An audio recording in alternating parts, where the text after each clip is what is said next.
The morning of the gala, I stood in front of my bedroom mirror at the Meridian Towers apartment, watching myself transform into someone I wasn't sure I recognized anymore. My blonde hair fell in waves past my shoulders, each strand perfectly styled by the colorist at Luxe Salon on Fifth Avenue, and I traced my fingers along the edge of my jawline, wondering when I'd stopped seeing myself as beautiful and started seeing myself through his eyes instead. The dress hung on the back of my door like a promise I wasn't sure I could keep, a floor-length emerald silk number that cost more than my first car, purchased with his credit card, worn with his permission, existing in his world on his terms. I fastened the diamond earrings he'd given me for my birthday last month, each stone catching the late afternoon light filtering through the floor-to-ceiling windows. From 34 floors up, Manhattan sprawled beneath me like a kingdom I was visiting but would never truly own, and I felt the familiar flutter of anxiety in my chest that had become as routine as breathing since I'd met him 2 years ago. My name is Caroline, and I'm 25 years old, though some days I feel ancient in ways that have nothing to do with years and everything to do with the slow erosion of self that happens when you love someone who doesn't quite see you. I grew up in Connecticut, in a comfortable suburb where my father owned a successful insurance firm and my mother volunteered at the country club. I went to Boston College, studied business with vague aspirations of starting something meaningful, and then I met Marcus at a networking event hosted by Pinnacle Capital Group in Manhattan. He was 32, brilliant in that way that makes people listen when he speaks, with sharp cheekbones and a sharper tongue, and he looked at me across the room like I was a puzzle he wanted to solve. Within 6 months, I'd moved to the city. Within a year, I'd quit my entry-level job at Morrison & Associates consulting firm because he said it was better if I focused on being present for him. Now I spent my days managing his calendar, attending his events, and quietly disappearing into the margins of his life. The invitation to the Ashford Foundation Gala had arrived 3 weeks earlier, embossed in gold lettering on cream cardstock that probably cost more than my monthly rent. The event was being held at the Grandmont Hotel, the kind of place where old money goes to celebrate itself, where the champagne is French and the caviar is flown in fresh, where people like Marcus, people with investment portfolios and country club memberships and the kind of confidence that comes from never being told no, gather to pretend their charity work is about generosity rather than tax deductions and social climbing. Marcus had been invited as a guest of honor, one of the evening's major donors, and he'd mentioned the gala to me in passing one morning while reading the Financial Times, the way you might mention the weather. Not as an invitation, but as an obligation, and I'd understood immediately that my role was to make him look good, to be decorative, to exist as evidence of his good taste and his success. The weeks leading up to the gala had been filled with the small humiliations I'd learned to accept as normal. Marcus had criticized my initial dress choice, a navy blue Valentino that I loved, saying it made me look boring and invisible. He'd suggested the emerald instead, and when I'd hesitated about the price, he'd given me that look, the one that made me feel stupid for even considering the cost of things, as if financial concern was beneath us both. He'd made comments about my appearance in ways that seemed casual but landed like stones. My hair needed to be lighter, my makeup should be more dramatic. I should probably spend more time at the gym because he'd noticed I was getting soft around the middle, which wasn't entirely untrue, but also wasn't fair considering I was already running 4 miles a day and eating salads for lunch. At night, I'd lie awake next to him in our bed, staring at the ceiling and wondering when I'd stopped recognizing the woman in the mirror and started seeing only the flaws he pointed out. But that evening, as I put the final touches on my makeup, a deep burgundy lipstick that Marcus preferred, I wasn't thinking about any of that. I was thinking about getting through the night without embarrassing him, about smiling when appropriate, about being the kind of woman who belonged at an event like this, even though I felt like an imposter every single time. I smoothed the emerald silk over my hips, adjusted the small diamond bracelet he'd insisted I wear, and checked my phone. There was a text from him. "Don't be late. Car picks you up at 7. Try not to say anything stupid tonight." I stared at those words for a long moment, at the casual cruelty embedded in them, and felt something shift inside my chest, something I would later understand was the beginning of the end, though I didn't know it yet. The town car arrived exactly at 7, and I slid into the back seat, watching the city blur past the windows as we made our way to the Grandmont. My hands were shaking slightly, and I pressed them flat against the silk of my dress, trying to calm the nervous energy that always accompanied these events. The Grandmont's lobby was already crowded with people in evening wear, the air thick with perfume and ambition, and I felt my shoulders pull back automatically, my posture adjusting itself into the version of me that Marcus preferred, poised, quiet, decorative. I found him in the ballroom, standing near the bar with a group of men I recognized from his office, their laughter booming across the space in that particular way that wealthy men laugh, as if everything they find amusing is inherently hilarious by virtue of their finding it so. He saw me and broke away from the group, kissing me briefly on the cheek in a way that felt more like a social requirement than an expression of affection. "You look acceptable," he said, which I understood was his way of offering a compliment. "Let me introduce you to some people I want you to impress." He placed his hand on the small of my back, possessive, controlling, and guided me through the crowd, and I became a silent appendage to his evening, smiling when he smiled, laughing when he laughed, speaking only when spoken to directly, and then in carefully modulated tones that made it clear I understood my place in the hierarchy of this world. We moved from group to group, and I watched the way men looked at him, with respect and envy, and the way they looked at me with a kind of polite dismissal, as if I was a nice accessory, but ultimately unremarkable. I sipped champagne and ate canapés and felt the slow erosion of myself continuing, piece by piece, moment by moment, like sand slipping through fingers. The turning point of the evening came around 9 o'clock, when Marcus and I had positioned ourselves near the bar, waiting for our table to be called for dinner. He was telling a story about a recent business deal, his voice animated and confident, and I was standing beside him in that particular way that wives and girlfriends have perfected over centuries, present but invisible, decorative but quiet.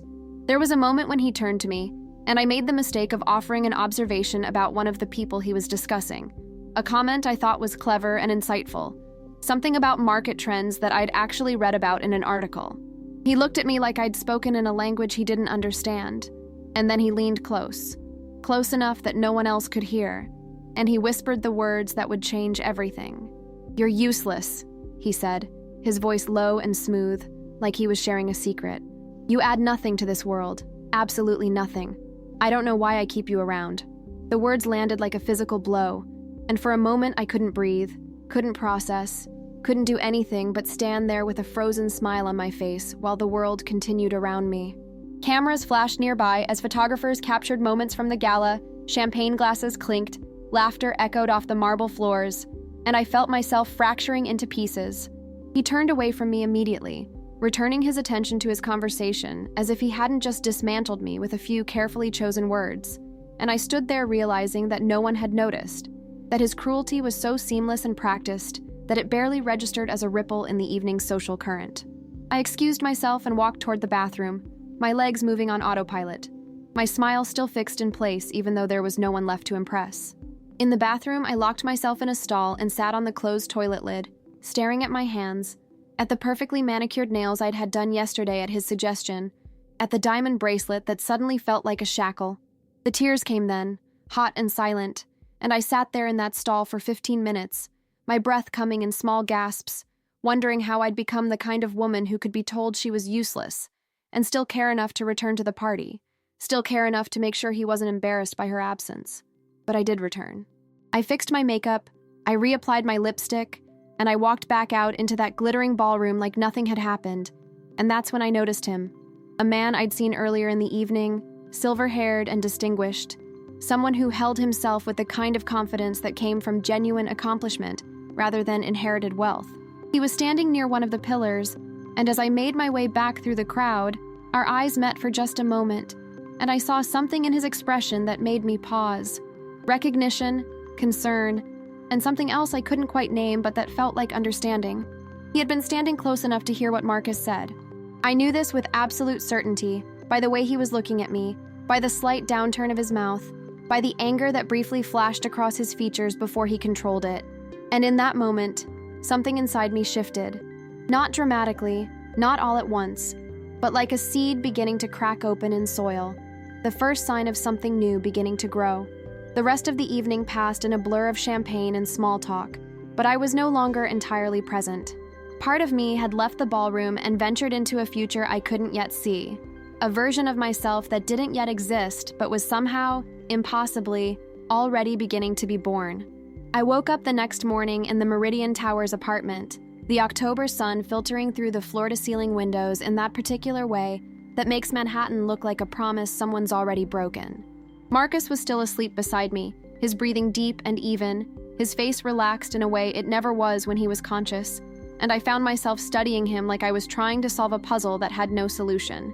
The words from last night sat in my chest like stones, and I realized that I'd spent the entire night not sleeping, just lying there in the dark, tracing the outline of every insult he'd ever given me. Every moment I'd questioned my own worth, because he'd questioned it first. The emerald dress hung over the chair in the corner, and I stared at it with something that felt close to hatred, wondering how fabric could hold the memory of humiliation so completely. I got out of bed quietly, padding across the cool hardwood floors to the kitchen, and made myself a coffee from the espresso machine Marcus had ordered from Italy, the kind that cost more than most people's monthly salary. The coffee tasted bitter, or maybe that was just how everything tasted now. I sat on the bar stool at the kitchen counter with my phone in my hand, and I did something I hadn't done in months. I opened my laptop and started researching. The silver-haired man from the Gala, the one who'd looked at me with recognition and concern, haunted my thoughts. I couldn't remember his name, couldn't recall if we'd ever been formally introduced, but I knew he was important. Someone with real power, the kind that came from building things rather than inheriting them. It took me 3 hours of scrolling through business databases and social media profiles before I found him.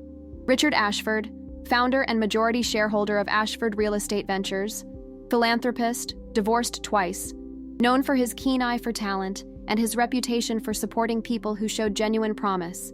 The Ashford Foundation Gala had been his foundation's annual fundraiser, I realized. Of course it had been. And Richard Ashford was someone Marcus had always been trying to impress. Dropping his name into conversations with the kind of desperation that suggested envy was barely contained beneath the surface of Marcus's confidence. I stared at Richard's photograph on the Ashford Ventures website. A man in his late 50s with steel gray eyes and the kind of bearing that suggested he'd seen enough of the world to know exactly what it was worth. And I felt something click into place inside me. A possibility. An opportunity. A way forward that I couldn't quite articulate yet, but that felt inevitable. Like I was remembering something I'd always known rather than discovering something new. I spent the next week doing research that felt almost obsessive in its intensity, learning everything I could about Richard Ashford, about his business dealings, about the real estate market in Manhattan, about the kinds of properties that commanded attention and respect. Marcus noticed that I was quieter than usual, more withdrawn, and he attributed it to some vague female moodiness that he could dismiss without further investigation. He went to work every day at Pinnacle Capital Group, and I stayed in the apartment, sitting at my desk with coffee and my laptop, building knowledge the way one builds a fortress, brick by brick, wall by wall. I learned that Richard was planning to sell his flagship property, the Ashford Estate, a mansion in the Upper East Side that had been featured in Architectural Digest, that had hosted everyone who mattered in New York society for the past 30 years. The property was listed for an astronomical price, but it was also the one thing Marcus had ever mentioned wanting. The one property he'd stood in front of with that particular expression of longing, mixed with resignation, knowing it was beyond even his reach. By the end of the week, I'd made a decision that terrified and thrilled me in equal measure. I called the main line at Ashford Real Estate Ventures and asked to speak with Richard Ashford's office. The receptionist, a woman named Victoria who had the practiced politeness of someone accustomed to filtering unwanted calls, initially tried to redirect me, but I persisted with a calm that surprised me, explaining that I had a matter of personal importance to discuss. Something in my voice must have conveyed urgency or sincerity, because 20 minutes later, I received a call back from Richard's executive assistant, a woman named Margaret, who arranged for us to meet for coffee the following Tuesday morning at Blackstone Cafe, a quiet coffee shop in Midtown that catered to the kind of people who valued discretion. The night before the meeting, I lay awake beside Marcus again, staring at the ceiling, wondering if I was making the biggest mistake of my life or the smartest decision I'd ever made. When he rolled over and put his arm across my waist, I felt something that resembled love, but was actually just the weight of habit. And I realized that I couldn't keep living this way, couldn't keep accepting his cruelty as the price of admission to a life that wasn't even mine. I got out of bed and went to the living room, where I sat in the dark and allowed myself to cry for everything I'd sacrificed for a man who'd called me useless without even bothering to raise his voice. Tuesday morning arrived cold and gray, with the kind of autumn weather that reminds you that nothing lasts forever. I dressed carefully, not for Marcus, but for myself. A cream-colored Burberry coat over a simple navy dress, my hair pulled back in a neat ponytail, my makeup subtle but professional. I looked in the mirror and saw someone I recognized, someone I remembered being before Marcus had taught me to disappear. The coffee shop was exactly the kind of place I'd expected. All exposed brick and reclaimed wood, filled with people working on laptops and reading the Times, utterly unimpressed by wealth or status. Richard was already there when I arrived, sitting in a corner booth with a black coffee and the morning edition of the Wall Street Journal. He looked up when I approached, and I saw recognition flicker across his face, followed by something that might have been approval. "Caroline," he said, standing to greet me. "I must admit, I'm curious about what brings you to seek me out. Your message was rather intriguing." We sat down across from each other, and I ordered a cappuccino, buying myself time to arrange my thoughts into words that would make sense. I decided on honesty, or at least a version of it that was close enough to truth. I told him about the gala, about the moment when he'd overheard Marcus's words, about how that moment had cracked something open inside me that couldn't be closed again. I didn't cry, and I didn't dramatize. I simply stated facts the way one states a case in court, with precision and without sentiment. Richard listened without interrupting, his expression unreadable, his silver eyes taking in every detail. "You came here to tell me about that?" he asked when I finished, leaning back in his chair with a slight smile that suggested he already knew the answer was more complex. "I came here because I overheard you and someone else talking at the gala," I said carefully. "You mentioned that you were planning to sell the Ashford estate, the property on the Upper East Side. I want to know if that's true." Richard's smile widened slightly, and he set down his coffee cup with deliberate care. "That's quite a direct question," he said. "Most people dance around what they want. They use innuendo and suggestion. They pretend to be something other than hungry. I like that about you.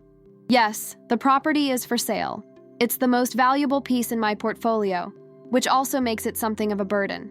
I've owned it for 30 years, and I think it's time to pass it on to someone who will appreciate it for the right reasons." He paused, studying me with an intensity that made me feel seen in a way I hadn't felt in years. "Why are you asking?" I took a breath, and I told him the truth, or at least the truth as I understood it in that moment.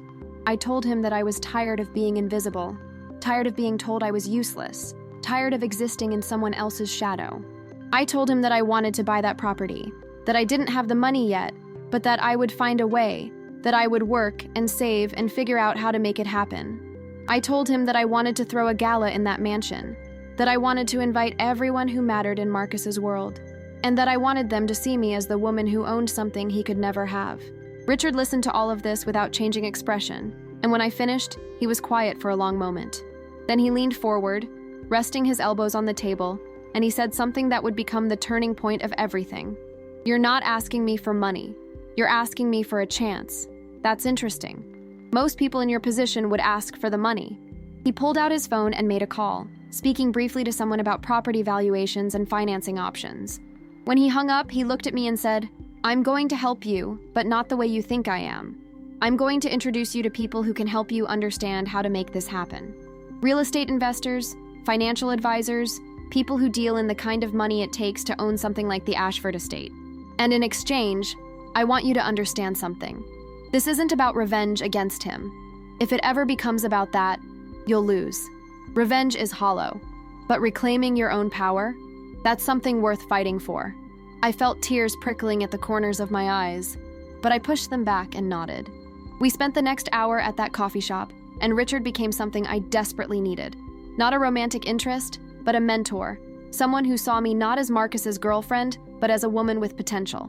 He introduced me over the following weeks to a financial advisor named Thomas Chen from Meridian Capital Management, who helped me understand the complexities of real estate investment.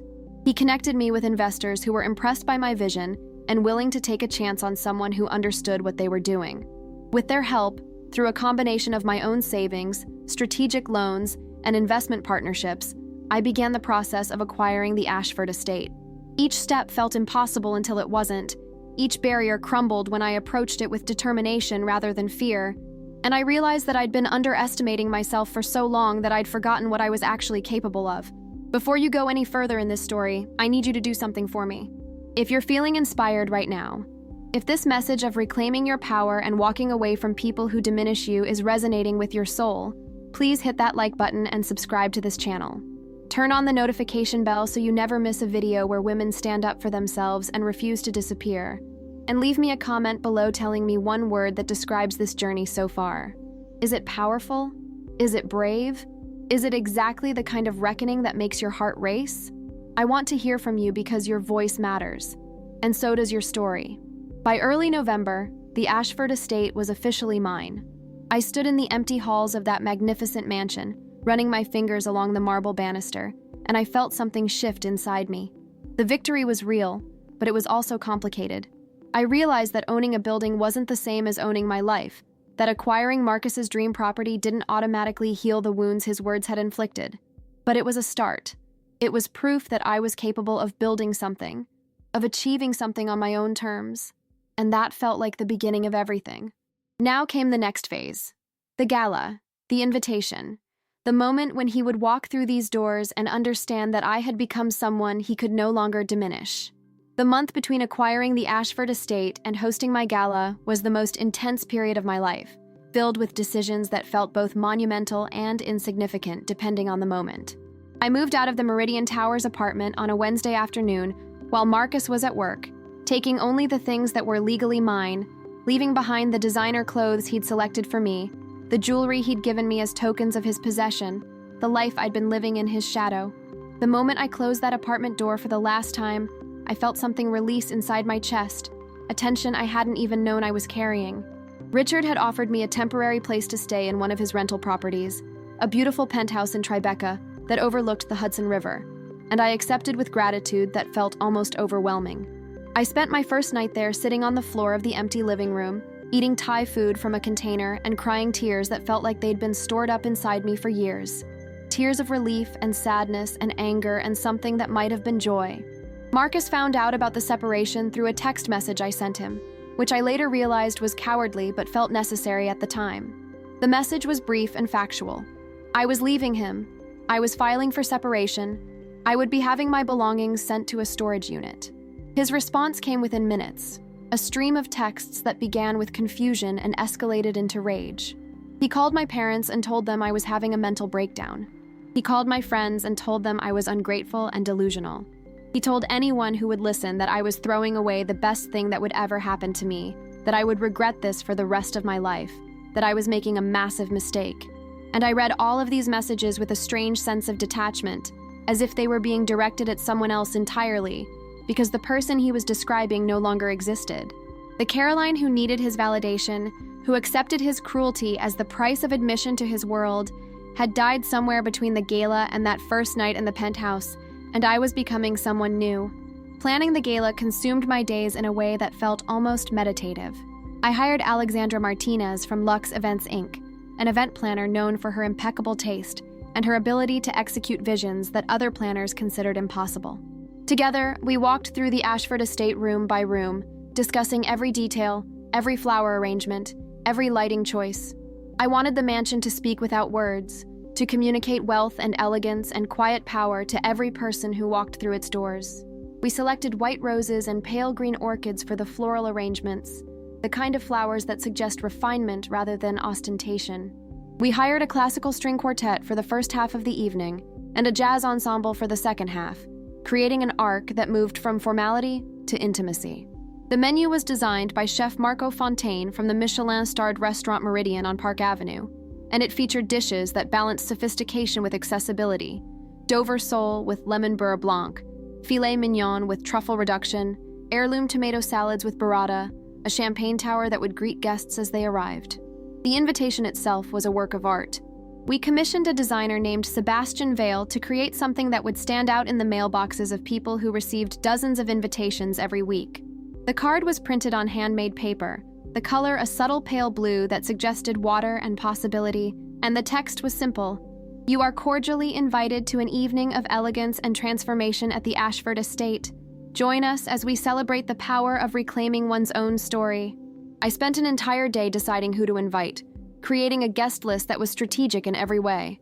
I invited the women from Marcus's social circle, the wives and girlfriends who'd smiled politely at me while their eyes assessed my worth and found me lacking. But more importantly, I invited women I'd met through Richard, women in business, women who'd built their own companies, women who understood what it meant to reclaim power.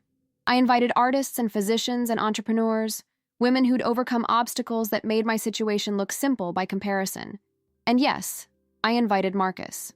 The invitation went to his office at Pinnacle Capital Group, and I watched from a distance as he received it, saw the confusion flicker across his face, watched him call Richard to demand an explanation. "She's throwing a gala?" I imagined him saying to Richard, the disbelief evident in his voice. "At the Ashford estate? How is that even possible?" Richard, who'd become something of a mentor figure and occasional ally in ways I hadn't entirely anticipated, simply told him that I'd purchased the property and was hosting an event, and that yes, Marcus was invited. Richard didn't tell him that the entire evening had been designed as a response to his cruelty, that every element of the gala was a statement, that I was orchestrating something that would force him to confront a version of his reality that his ego had been protecting him from for years. The week before the gala, I had my hair cut, not dramatically, but significantly. I went to Salon Virtuoso on Madison Avenue and asked for something that felt like me, rather than what Marcus had preferred. The stylist, a woman named Gia with kind eyes and an artist's vision, cut my blonde hair into a chic bob that fell just below my ears, with a subtle layers that moved when I moved. I looked in the mirror when she finished, and I barely recognized the woman staring back at me. This version of Caroline was sharper, more defined, more present. I bought a new dress for the gala, not the emerald that had been selected for me, but a floor-length white silk gown that was elegant without being ostentatious, powerful without being aggressive. I had my nails done in a soft nude rather than the dramatic red Marcus preferred. I bought new jewelry, delicate gold pieces that I selected for myself, because they made me feel like the woman I was becoming rather than the woman someone else had demanded I be. The night of the gala arrived with the kind of perfect autumn weather that feels like it's been ordered specifically for the occasion. I arrived at the Ashford estate early, when the caterers were still setting up, when the florists were making the final adjustments to the arrangements, when the space was still mine alone. I stood in the marble foyer, looking up at the crystal chandelier that hung from the ceiling like a crown, and I allowed myself a moment of genuine pride. This was mine. The walls, the floors, the crystal, the power, all of it belonged to me now, and I had built this with my own determination and intelligence and refusal to accept the narrative that I was useless. The guests began arriving around 8 o'clock, and the mansion filled with the kind of energy that happens when impressive women gather together. There was laughter and genuine conversation, the kind that happens when people are speaking to be heard rather than to perform for an audience. I moved through the crowd with a grace that came from confidence rather than training, accepting compliments about the venue, the menu, the entire evening. People kept asking me how I'd managed to acquire the Ashford estate, and I told them the truth. I'd decided I was worth something, so I made it real. I'd built partnerships with investors who believed in me. I'd worked with a mentor who recognized my potential. I'd refused to accept the limitations that other people tried to place on me. Each time I told this story, I felt it becoming more true, becoming more integrated into my sense of self, until the woman who'd been humiliated at the Grandmont Hotel seemed like she belonged to a different lifetime entirely. And then, around 9 o'clock, Marcus arrived.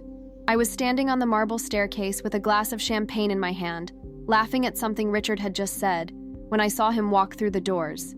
His expression shifted through several emotions in rapid succession: confusion, then recognition, then denial, then finally a kind of pale realization as he understood exactly what was happening. I watched him scan the room, watching his eyes land on me, watching him comprehend that I had become the center of the evening rather than an accessory to someone else's night. I raised my glass slightly in acknowledgement, a gesture that was neither cruel nor kind, but simply honest, and I saw something crumble in his expression. He looked smaller suddenly, diminished not by anything I'd done, but by his own inability to understand that I'd moved beyond him entirely. I didn't approach him that evening. Instead, I let the evening unfold around him, let him experience the particular discomfort of being invisible in a room full of people, of standing on the periphery while the woman he'd called useless was at the center of everything.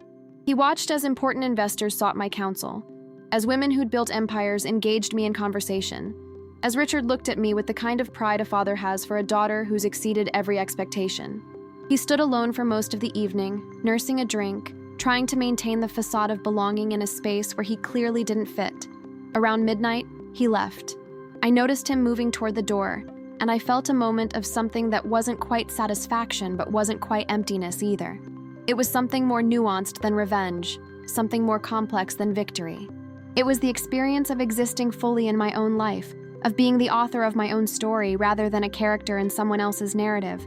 If this moment speaks to you, If you're recognizing a part of yourself in this journey, then I'm asking you to engage with this story the way it deserves to be engaged with. Like this video, subscribe to this channel so you never miss a story about women reclaiming their power, and hit that notification bell. Leave a comment below with a single phrase that captures what you're feeling right now. Is it, "This is my story"? Is it, "I'm stronger than my circumstances"? Is it, "Never again will I accept less than my worth"? Your voice matters in this community, and I want to hear it. After the guests left around 2 in the morning, I stood alone in the marble foyer of the Ashford estate, and I felt something shift inside me. The victory was real, but it was also quieter than I'd anticipated. I wasn't filled with triumphant joy. I was filled with something deeper, a sense of wholeness, a recognition that I'd done what I'd set out to do, and that what I'd really accomplished had nothing to do with Marcus at all. He wasn't the villain of my story anymore. He was simply someone I'd loved who didn't love me back, someone whose cruelty had been a wake-up call rather than a definition. The real journey hadn't been about acquiring a mansion or orchestrating a public humiliation. The real journey had been about discovering that I was capable of building something meaningful, that my worth didn't depend on anyone's validation, that I could take the pain of being called useless and transform it into the power of knowing exactly what I was worth. I walked through the empty mansion, my footsteps echoing on the marble floors, and I removed the diamond bracelet Marcus had given me all those months ago. I placed it on a shelf in the foyer, not as a rejection of luxury, but as a rejection of ownership. I was no longer anyone's possession, no longer anyone's decoration, no longer willing to accept less than my own respect. The woman I'd become, this Caroline, this version of myself that had emerged from the pain and humiliation, was someone I genuinely liked. She was brave in quiet ways. She was intelligent and determined and capable of building something real. She wasn't defined by the man who'd called her useless. She was defined by her refusal to accept that definition as truth. And as I looked around the Ashford estate, at the mansion that was now mine, I realized that the greatest victory wasn't that I'd bought something Marcus wanted. The greatest victory was that I'd finally bought back myself.